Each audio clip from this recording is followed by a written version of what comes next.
कि देश में जिस तरीके से बेरोजगारी, महंगाई और विपक्ष को तंग करने का बीजेपी सरकार का जो तरह तरह का जो है हथकंडा लगाया जा रहा है, इससे इससे ये साबित होता है कि विपक्ष के लोग ही भ्रष्टाचार में हैं या दूसरे लोग भी हैं।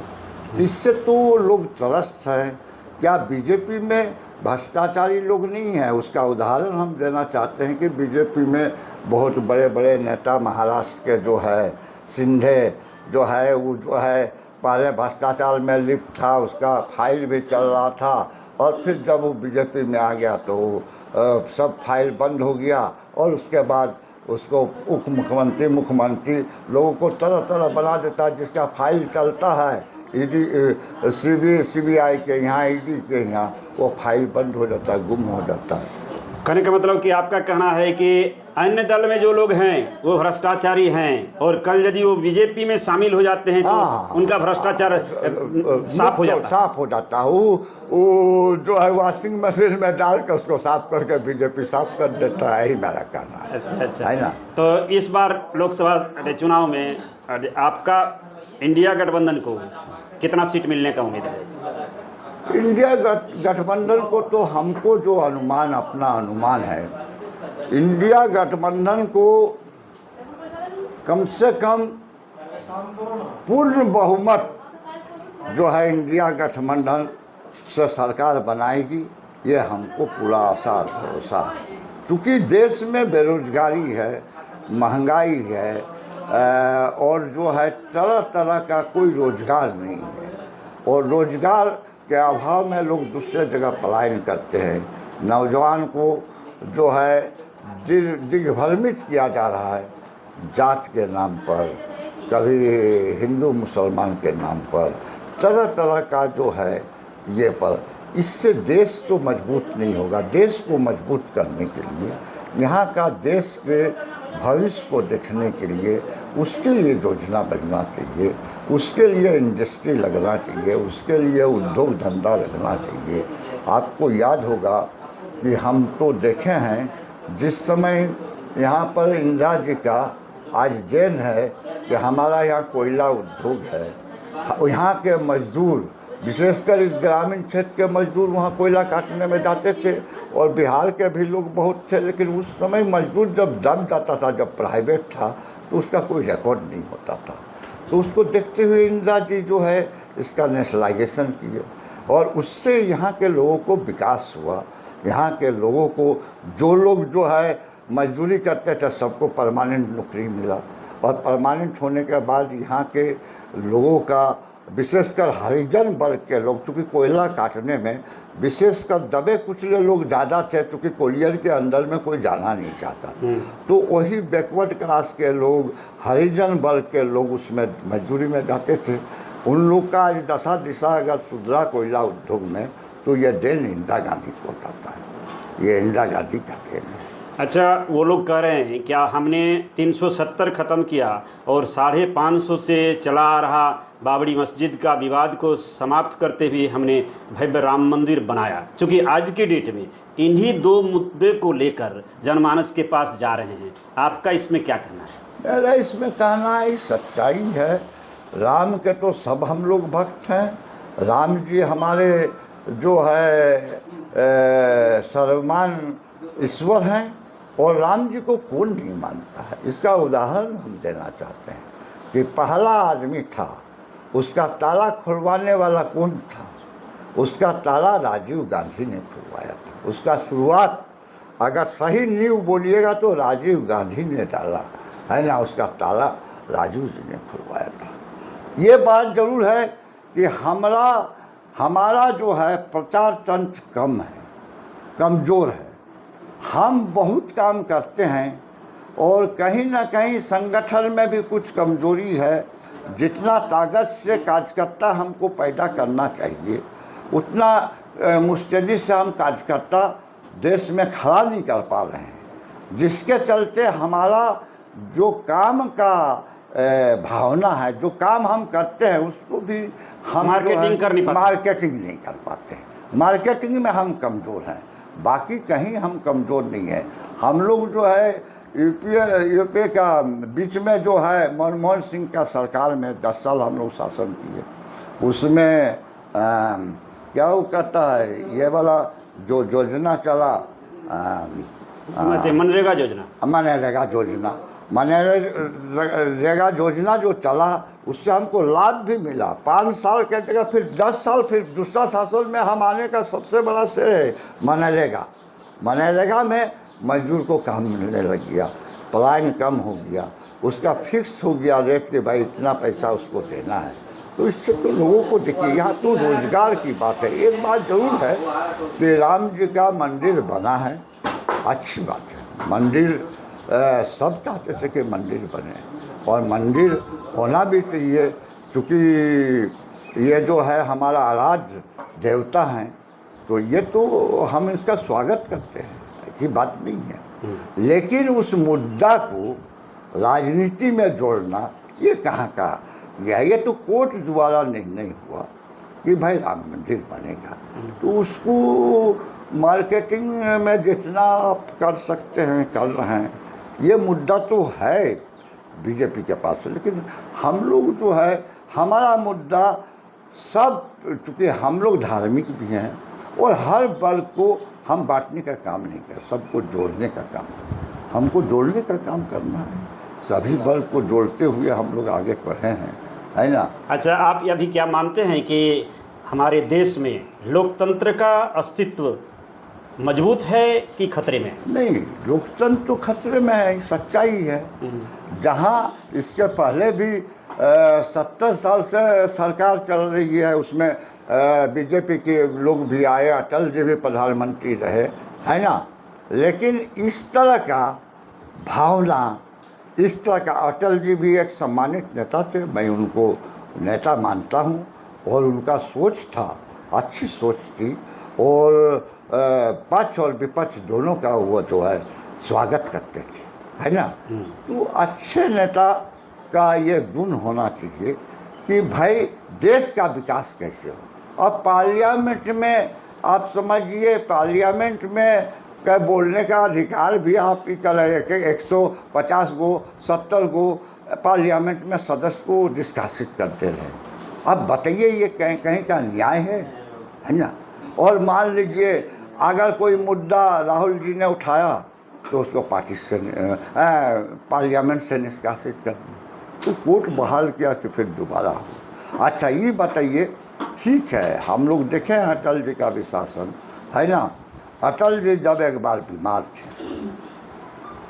थे तो चूँकि बहुत ईमानदार नेता थे अटल बिहारी वाजपेयी जी बीजेपी के, वह कभी भी अपना पार्लियामेंट में रहते थे, अपना राजनीति करते थे, लेकिन उन लोग के पास पैसा का तो कमी है बराबर रहता था। तो एक बार वो गंभीर बीमार थे और ये पता चला, राजीव गांधी देश में प्रधानमंत्री थे, तो राजीव गांधी को जब पता चला कि वो बीमार हैं तो राजीव गांधी उनके यहाँ डेरा पर मिलने के लिए गए। उनको कहा गया था कि विदेश में आपको इलाज कराना, और वो उस लायक नहीं थे, उनके पास इतना पैसा नहीं था कि विदेश में जाके इलाज करा सकता, बहुत महंगा इलाज होता है। तो राजीव जी उनके डेरा पर गए, बोला सुने हैं अटल जी आप बीमार हैं? बोला हाँ बीमार हैं। सो बोल रहा है डॉक्टर जो है एडवाइज कर रहा है कि आप विदेश जाके इलाज कराएं। तो बात की है, उसके बाद चले गए और दूसरा दिन एक टीम बनाए विदेश दौरा का, है ना, और उसका चेयरमैन उसका अध्यक्ष बनाए, कांग्रेस का भी मेंबर कुछ पार्लियामेंट मेंबर बनाए और अटल जी को उनका अध्यक्ष बनाए। और उसके बाद अटल जी को बोले कि अटल जी आप चले गए, और उसके बाद वहाँ उनको इलाज कराने के लिए ही राजीव गांधी जी पहल किए और वहाँ ले जाके, चूँकि वो गवर्नमेंट बॉडी में आ गए, जब देश का नेतृत्व का उनको चेयरमैन बना दिया, गवर्नमेंट बॉडी में आ गया तो गवर्नमेंट का फंड दिला के उनका इलाज करा। तो ये मानसिकता था बीच पक्ष और विपक्ष का, लेकिन आज कहाँ है, आज कहाँ देखने को मिलता है। तो आपका मानना है कि राजनीति का जो स्तर है उसमें काफ़ी ह्रास हुआ है? ह्रास हुआ है, बहुत गिरावट हुआ है, इतना गिरावट हुआ है, बहुत ये लगता है, हम देखे हैं, हम तो लोगों का नज़दीक रहे हैं, अच्छे अच्छे नेता के साथ में रहे हैं, हालांकि उनसे कुछ सीखे हैं। राजनीति का कुछ स्तर था जो धीरे धीरे ख़त्म हो रहा है। ये देश के लिए बहुत दुर्भाग्य है। आज के समय में राजनीतिक दलों में लोकतंत्र कितना बचा हुआ है? आज के समय में मैं समझता हूँ कि दल के लोगों में भी बहुत कमी हो गया है। लोकतंत्र यहाँ भी प्रहार कर रहा है, यहाँ भी लोकतंत्र का कुछ न कुछ हर दल में हो रहा है। हर दल में? हर दल में ये गिरावट है। ये दुर्भाग्यपूर्ण है। ये सोचनीय विषय है। झारखंड में वर्तमान 2024 के चुनाव में आपका इंडिया गठबंधन कितना सीट ला रहा है? इंडिया गठबंधन का जो है, मेरा जो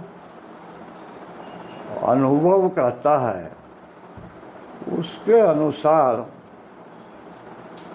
6 से 7 सीट का हमको आकलन है। 6 से 7 सीट इंडिया गठबंधन का झारखंड में आना चाहिए, मेरा जो अपना आकलन है। उसके बाद भविष्य तो हम जानते नहीं हैं क्या होगा। प्रदेश में इंडिया गठबंधन के साथ सीटों के तालमेल में एकरूपता है क्या?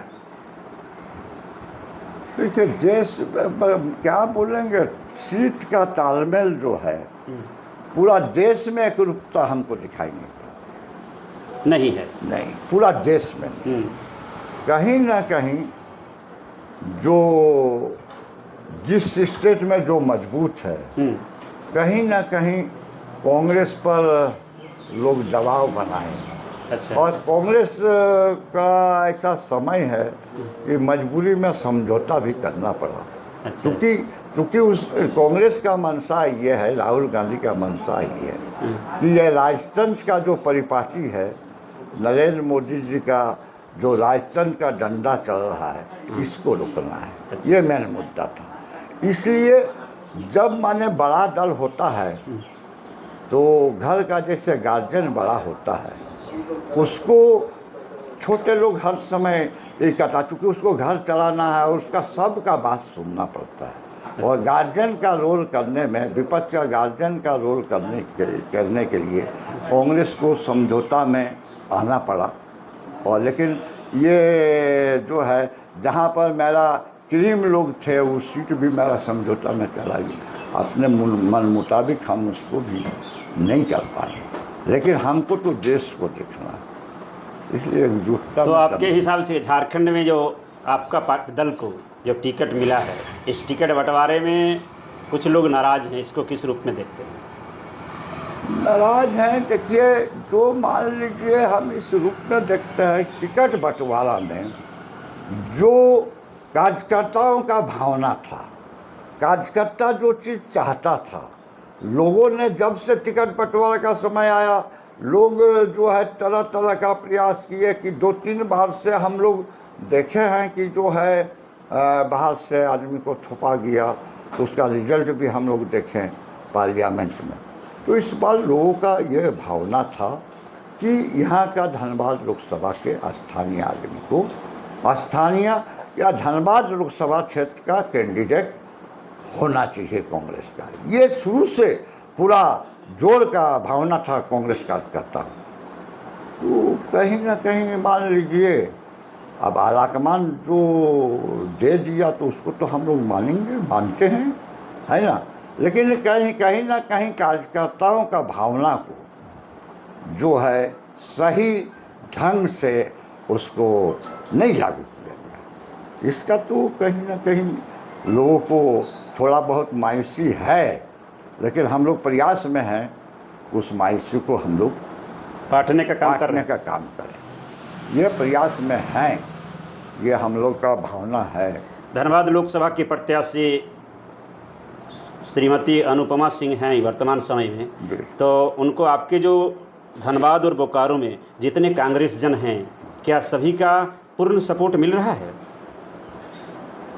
देखिए, ऐसा है, कांग्रेस जनों का समर्थन तो है, लेकिन जो समर्पित कांग्रेस जन है वे जो है जैसे मान लीजिए कांग्रेसी है जो उत्साहित होना चाहिए वैसा उत्साह हमको दिखाई नहीं पड़ता है। कांग्रेसी है देखिए दो तरह का होता है, उत्साहित होकर काम करना और विवश होकर काज करना। नहीं विवश करने, आराम से काम करना। अच्छा, दोनों में तो अंतर है। हाँ, और उसको जिस तरीके से पाटना, हम लोग अपना तरीके से प्रयास कर रहे हैं, लेकिन जिस तरीके से पाटना चाहिए उस तरीके से हम महसूस करते हैं वैसा उस हिसाब से नहीं हो रहा है। इसका तो हमको भी खराब लगता है। अब हम तो मान लीजिए एक साधारण आदमी हैं, हम कोशिश कर रहे हैं, हम तो गाड़ी लेकर निकलते हैं। धनबाद में भी चूँकि हम यूथ कांग्रेस का 1980-82 में अध्यक्ष थे धनबाद जिला यूथ कांग्रेस का, तो धनबाद में भी मेरा संगठन से जुड़ा हुआ रहा। धनबाद में भी बहुत कार्य करता है। गोविंदपुर में निरसा, चूँकि जिला अध्यक्ष थे तो त्रिकुंडा निरसा सब मेरे अंडर में था, पूरा हम लोग कमेटी बनाते थे, सब जगह से हमको संपर्क सूत्र है। तो हम प्रयास करते हैं, लेकिन मान लीजिए हम चूँकि मेरा उम्र का भी तकाजा है, जिस मुस्तैदी से पूरा यहाँ से 6 विधानसभा में हम तो नहीं कर पाएंगे, है ना। लेकिन जितना भी है फ़ोन में बात होता है, और अगल बगल का विधानसभा झरिया हुआ, धनबाद हुआ, ईरज चंदन के ऐसे बोकारो तक जब जाते आते हैं तो लोगों से बात करते हैं, बैठते हैं कि नहीं भाई अभी कांग्रेस को, चूँकि देश का संकट का घड़ी में चल रहा है, ऐसे समय में हम लोग को सक्रिय रूप से काम करना है। तो मात्र 4 दिन के बाद मत पड़ेंगे और आप अनुपमा जी का प्रचार कर रहे हैं। हाँ कर रहे हैं, हम तो प्रचार में निकलते हैं। कल भी हम निकले थे, यहाँ से धनबाद गए, धनबाद से फिर बोकारो गए, बोकारो से फिर चंदनकारी होते हुए आए, प्रचार कर रहे हैं हम। जहाँ जो हम लोगों से भेंट होता है, फ़ोन में बात होती है उन लोगों का। क्या आपको रुझान से क्या दिख रहा है? धनबाद लोकसभा की स्थिति किसके फेवर में है? धनबाद लोकसभा का स्थिति कांग्रेस के आम जनमानस में कांग्रेस के तरफ झुकाव है। मानसिकता लोगों का बदला है कि देश में कहीं ना कहीं जो है देश के प्रति न्याय नहीं हो रहा है, बेरोजगारी है, महंगाई है, लोग भुक्तभोगी है, तो कहीं ना कहीं लोगों का दिमाग जो है कांग्रेस की ओर घुमा है। लेकिन उसको हम लोग कितना सही तरीके से उसको हम लोग मोबिलाइज कर पाएंगे, इस पर बहुत चीज़ निर्भर करता है। आज के तिथि में, आज 21 तारीख है, तो आप धनबाद लोकसभा में किनको भारी मान रहे हैं? भारी तो भारी, अब हम क्या कहेंगे, भारी तो हम कांग्रेसी होने के नाते तो हम ही तो कहेंगे ही ना कि भाई जो अनुपमा सिंह भारी है ना। लेकिन भारी और कमजोरी का कोई नहीं है। देखिए कार्यकर्ता अगर मजबूती से खड़ा हो गया बूथ में, है ना, कार्यकर्ता ही चुनाव जिताता है, नेता चुनाव नहीं जिताता। अगर कार्यकर्ता को हमने बूथ में खड़ा करने में सक्षम हो गए तो मैं चुनाव जीत सकता हूँ। सबसे बड़ी बात, आपके सहयोगी दल झारखंड मुक्ति मोर्चा और राष्ट्रीय जनता दल का धनबाद लोकसभा में सहयोग मिल रहा है कि नहीं मिल रहा है? नहीं, सहयोग ऐसा है, राष्ट्रीय जनता दल के लोग भी लगे हुए हैं, है ना, उनसे भी संपर्क हो रहा। झारखंड मुक्ति में कल्पना सोरेन जी भी आई थी, चंदनकारी में भाषण दे के गई है, तो मैंने गोलबंद करने का वो भी कोशिश कर रहे हैं। अब रही बात कि उसको हम लोग कितना गोलबंद कर सकते हैं, देखिए कैंडिडेट और उनके दल के लोगों पर बहुत निर्भर करता है। देखिए कोई आदमी मेरे साथ है ना, आपसे हमको ज़रूरत है तो मैं आपके यहाँ सुबह 7 बजे चला जाऊँ, तो मोबिलाइज करने का ये एक तरीका है कि सागर जी के यहाँ हम चल गए, नींद खुलने के पहले चल गए कि सागर जी हमको चाय पिलाइए, तो ये एक तरीका होता है ना।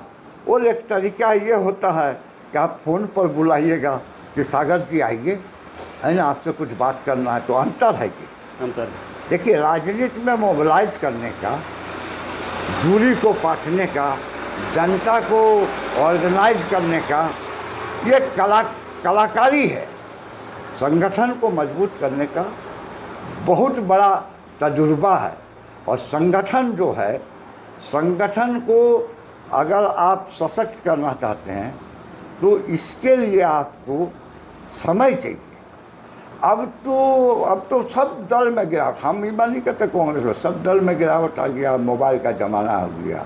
अब जनता को ज़्यादा जुटाने का ज़रूरत नहीं है। आप दोधारी मोड़ में चल जाइए, 5 आदमी को खड़ा कर लीजिए, मोबाइल में फ़ोटो ले लीजिए, है ना, और उसके बाद फेसबुक में छोड़ दीजिए, है ना, उसी में बोल दीजिए हमको माला 1 तो पहना दो, है ना, आपको माला पहना दिया, 2 आदमी 4 आदमी खड़ा हो गया, फ़ोटो ले लिया। तो अब तो परिश्रम का ज़रूरत ही नहीं है। अब तो बस सबसे सस्ता नेतागिरी हो गया। और हम लोग को याद है, मैं यूथ कांग्रेस का अध्यक्ष था चंदनकारी प्रखंड का। जब जिम्मेवारी मिला तो 10 साइकिल हम लोग साइकिल लेते थे और ब्रांच अध्यक्ष बनाते थे। ब्रांच अध्यक्ष बनाने के लिए कभी थावड़ा में बैठक करते थे, कभी धावड़ा में करते थे, कभी चंदनकारी में, कभी सिमोलिया में करते थे। ऐसे करके हम जो है उस समय 36 पंचायत, 24 पंचायत या 36 पंचायत ऐसे कुछ था। सब पंचायत में हम गठन, 24 पंचायत, 24 पंचायत, वही हमको याद, 24 पंचायत था। 24 पंचायत में हम किए थे। और उस समय इमरजेंसी का बात बताते हैं, उस समय आपको पता नहीं, उस छोटे होंगे क्या, हम जो है आम बगान अभी तो पूरा घेर दिया, छोटा भी हो गया, चंदनकारी का आम बगान, हाँ, आम बगान में जो है एक सभा किए थे जिसमें शुक्ला डीसी था। और शुक्ला डीसी को हमने आमंत्रित किया था, है ना, यूथ कांग्रेस का प्रोग्राम में इमरजेंसी का समय। आप यही समझिए कि शुक्ला डीसी आए थे। तो आज तक ही रिकॉर्ड है, उतना भीड़ यूथ कांग्रेस का जमाने में, उतना भीड़ आज तक चंदनकारी में हुआ नहीं है, और कोई भी राजनीतिक दल का नहीं हुआ। ये बताते हैं आपको 73 का बात बताते हैं, आपको बता देते हैं। एक दुकान में पानी गिलास का नहीं बताता, भावला उस जमाने में खूब चलता था, भावला सब खत्म हो गया, बेसन खत्म हो गया, इतना भीड़ हुआ। और उस समय संजोग ऐसा था, इधर नदी में बालू चलता था, हम 100 ट्रक यहाँ से पकड़ के भेजे थे। दामोदर में बालू लोग चलता था, मेरा कैडर इतना मजबूत था, 100 ट्रक। और उस ज़माने में ट्रक में लोग कार्यकर्ता लोग आनंद से आते थे, है ना, उस ज़माने के बाद 100 ट्रक भेजा, और ट्रक भर भर के ऊपर नीचे आया था, और कहीं जगह नहीं था। और शुक्ला डीसी उसका चीफ गेस्ट है। धन्यवाद। लोकसभा में 6 विधानसभा पड़ते हैं, उसमें से कांग्रेस का स्थिति सबसे मजबूत जो आपके पास रिपोर्टिंग है, कहाँ पर है सबसे मजबूत? ऐसे तो हम कहेंगे कि सभी जगह हम लोग मजबूत हैं, लेकिन अब प्रैक्टिकल में किसी का बोलना ठीक नहीं है। ऐसे हम लोग संघर्ष में हैं। हम लोग केवल जनता का झुकाव है, इसको हम लोग कितना ढंग से इसको पाट ले, इसको कितना ऑर्गेनाइज करके, क्योंकि यही 2-3 दिन में चुनाव का जो है समीकरण बनता और बिगड़ता है। अच्छा, वर्तमान समय में जो स्थिति है, सरकार के द्वारा, इलेक्शन कमीशन के द्वारा माना जा रहा है कि वोटिंग का जो परसेंटेज है, मतदाता वोट करने के लिए बहुत कम जा रहे हैं। ठीक है, अभी कल का 3 लोकसभा का रिपोर्ट आया है, उसमें 61%, 62% और 63% ऐसा कुछ आया है। ठीक है, वोट का परसेंटेज घटने के पीछे क्या कारण है? वोट के परसेंट घटने का पीछे लोगों को जो है उत्साह में कमी आया है। लोगों को कहीं ना कहीं लगता है कि जो है पहले जैसा राजनीति रहा नहीं। मीडिया में देखते देखते ई तरह का ई प्रचार वो प्रचार देखते देखते लोग देख रहा है कि जो है कहीं कहीं भी बात है, लोग समझ रहा है कि भाई एक के दल का पूरा टीवी में कोई चैनल खरीदेगा तो एक के दल का प्रचार सुनाई पड़ेगा। तो इससे लोगों को धीरे धीरे राजनीति से घृणा होने लगी। देखिए, आपको सही बात बोलते हैं, लोगों को थोड़ा बहुत ये होने लगा कि दल सब खाली जो है अपना ये सब लनफन करता है, अब जो है लोगों का भलाई का बात नहीं है। लोग जो है अपना कितना कैंपेनिंग कर सकता है, कितना संसाधन बना सकता है, कैसे प्रभावित कर सकता है, ये राजनीति में गिरावट आया है, जिससे लोग मतदाता उदासीन हो रहे हैं।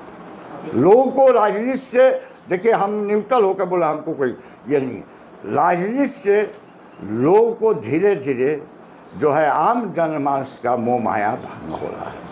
इसका प्रैक्टिकल ये है।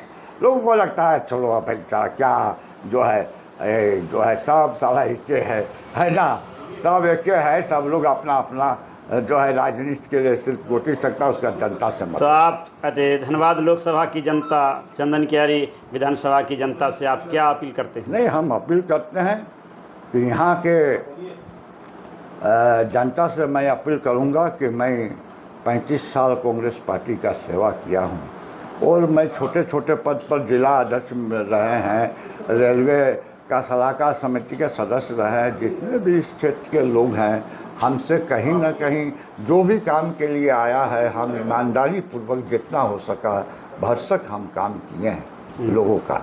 और मेरा जो है हमला ये है कि लोगों से अपील है कि कांग्रेस के पक्ष में लोगों को वोट करना चाहिए और जनतंत्र को बचाने के लिए, विशेषकर इस समय जनतंत्र खतरे में है, देश को मजबूत करने के लिए कांग्रेस को वोट करना चाहिए और राहुल गांधी के हाथों को मजबूत करना चाहिए, राहुल सोनिया जी के हाथों को। आप भी टिकट के दावेदार थे और आपको टिकट नहीं मिला, इसमें आपको नाराज़गी है क्या? नहीं, नाराज़गी नहीं है, हम तो भुक्तभोगी हैं। मैं बराबर राजनीति का एक उद्देश्य होता है। राजनीति में जो 30 साल 35 साल 40 साल संघर्ष करता है, उसका कुछ उद्देश्य तो होता है ना कि भाई हम अगर प्रशासनिक ताकत में MLA MP बनेंगे तो जनता का ज़्यादा सेवा कर पाएंगे। ये तो भावना, तभी ना हम राजनीति में आए, नहीं तो हम साधु संत बनते तो अच्छा होता। तो ये भावना तो मेरा था कि हमको कुछ पद प्रतिष्ठा मिले, MLA MP बने, मैं बराबर टिकट मांगते रहा। लेकिन मेरा जो है एक ही कमी रहा कि मेरा ईमानदारी छवि के कारण मैं हर समय टिकट से वंचित रहा। क्योंकि मेरे पास इतना संसाधन नहीं है, मेरे पास इतना, और दूसरी बात है बेबाक बोलने वाला, ईमानदार आदमी जो होता है बेबाक बोलता है ना। बेबाक बोलने वाला, मैं चापलूसी नहीं कर सकता। किसी को हमने अपने राजनीतिक जीवन में किसी के आगे पीछे नहीं किया, अपने मेरिट के आधार पर राजनीति किया। तो कहीं ना कहीं वहाँ जो है हम में जो आज के दौर में मैं सूट नहीं किया, जिसके चलते कभी हमको 40 साल के दरमियान में कभी चुनाव लड़ने का, जनता के बीच में जाने का मौका नहीं। इसका तो हमको आज भी दुख है कि हम जो भावना से आए थे, मेरे साथ हजारों ग्रामीण और शहरी जनता यूथ कांग्रेस का अध्यक्ष में, कांग्रेस का अध्यक्ष रूप में जुड़े और मेरा जो है हमको संसाधन दिए, हमारा समय दिए, मेरा झंडा ढोए, मेरा लोग जिंदाबाद किया। मैं उसके लिए कुछ नहीं कर सका अपने राजनीतिक जीवन में। हमको इस बात का आज भी गम है, आज भी तकलीफ, मेरे आत्मा से तकलीफ है। मैं उस काज का जो हमको समय पर खाना खिलाया, जो हम बोले मेरा गाड़ी में तेल नहीं है और गाड़ी में तेल डाला, अपना परिश्रम का पैसा से, अपना खेती का पैसा से हमको योगदान किया, मैं उसके लिए तो कुछ नहीं कर सका। इसका तो गम हमको सताएगा ना, क्यों नहीं सताएगा। जो लोग मेरे लिए ईमानदारी से 100 रुपया 200 रुपया 500 रुपया समय पर हमको दिया, मेरे साथ पटना दिल्ली जुलूस लेके गया, जिंदाबाद किया राम आलाउट, हम उसके लिए तो कुछ नहीं, उसका तो ऋण लेके जा रहे हैं ना। मैं तो उसका ऋणी हूँ ना, वैसे कार्यकर्ताओं का ऋणी हूँ। जो हमको दिया, मैं उसके लिए ऋण शोध करने के लिए मेरा हमको कुछ मिला नहीं, जिसके चलते मैं इस जीवन में ऋणी बन के जा रहा हूँ। इसका गम आज भी मुझे सताता है। हमारा प्रश्न था कि सांसद जो PN सिंह थे, उनके प्रति जनता का नाराजगी था क्या? नहीं, सांसद जी से व्यक्तिगत कुछ नाराजगी नहीं था, लेकिन ये है कि इनका अपना काम लोगों का मधुर भाषी थे, लोग आना जाना था, सबके यहाँ न्योता पानी में पहुंच जाते थे। ये तो मेरिट उनका था, है ना। एक बार का मैंने हम क्या बताएं, एग्जाम्पल दे रहे हैं। हमको जो है मेरी एक बेटी का शादी था, तो हम कार्ड उनके यहाँ भेजे नहीं थे। सुबह जो है आज शादी था, तो सुबह जो है हम फ़ोन कर दिए, हालांकि हमसे अच्छा संबंध था। हम बोला PN सिंह जी आज मेरा बेटी का शादी है, सो आपको आना है। तो चेक चाक किया, फिर 1 घंटा बाद में मैंने 12 बजे के शाम को फ़ोन किया, बोला रामानुज जी आप हमको कार्ड नहीं दिए हैं, है ना। फ़ोन में बोले हम बोले देखिए PN सिंह जी, और हम सही में भुला गए। हम बोले PN सिंह जी ऐसा है कि हम किसी को जिम्मेवारी दिए थे, तो हो सकता है वो आपके यहाँ नहीं पहुँचा है। बोला ठीक है हम आ रहे हैं। वो आए, तो मेरिट उसको मानिएगा ना। और हमसे मिस्टेक हो गया था कि हम कार्ड में आते, लेकिन हमने कहा कि हम किसी को जिम्मेवारी लगाए थे PN से। इस सब तो मेरिट था, हम इस बात नहीं कहेंगे। मधुर भाषी थे। और दूसरी बात ये है कि नाराज़गी क्या कीजिए, उनका उम्र का भी तकाजा है, और राजनीति में नए लोग को आना चाहिए। ऐसा थोड़ी है कि बराबर एक ही आदमी रहे, कुछ नए लोगों को भी तो आने का मौका देना चाहिए। ठीक है, एक बार रहे MLA MP मिनिस्टर रहे तो चलिए, बहुत बहुत धन्यवाद।